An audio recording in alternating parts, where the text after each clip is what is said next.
Good day, folks. This is Great Judy. Today we're talking a little bit about silvopasture. And this is an older one. This is probably, oh gosh, I started on this like 20 years ago. And what I did is there's just tons of walnut trees in here, and oak and ash. There was some elm. And it's in the bottom, okay? The creek's right over here beside us. And I came through and I cut out about 90% of them. And there's one there. This crooked little guy, he needs to come out because he's competing with that nicer tree. We still need to take out probably 7 or 8 trees in here. But one of the things that I did was I looked at my crowns. The ones that had the best crowns and were getting actually some sunlight. Those are what we call the stems that we decided to save. And when I cleared this, folks, there wasn't anything underneath these trees. There wasn't any vegetation. They were so thick that there was no sunlight that could get down to the forest floor. Well, I'm going to tell you what, when them cows come in here, this is super high palatable. It's a wild vine. It's covered this whole area.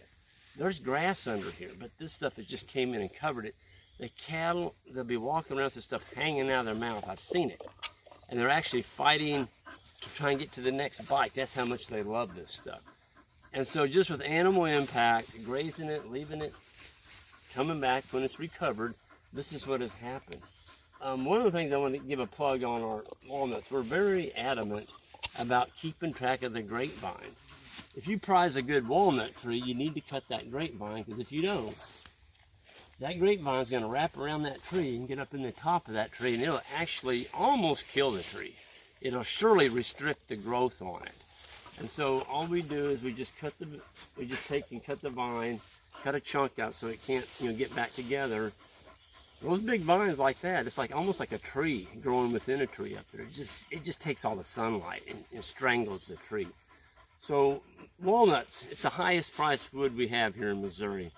We're tickled to death to have a bunch of them in here. And some of these, probably within the next 10 or 15 years, like this one here beside us, that's going to be a harvestable tree. Here's another one right here in front of me. It's going to be pretty nice. But one thing you notice, these trees are pretty tall. We cut the limbs off, the lower limbs. And so some of this stuff is veneer. There's not a limb, well, on that tree up there's not a limb for probably 35, 40 feet. So that means when you cut that tree to saw it up into lumber, there's no knots. Okay? That's called veneer. That's super high quality wood. But again, here we've taken an area that was in the timber. There was no food here, and now we're bringing ruminant animals in here for a short time, 8 hours, and we get off of it, trample it on the ground, let them, they'll just have a heyday in here.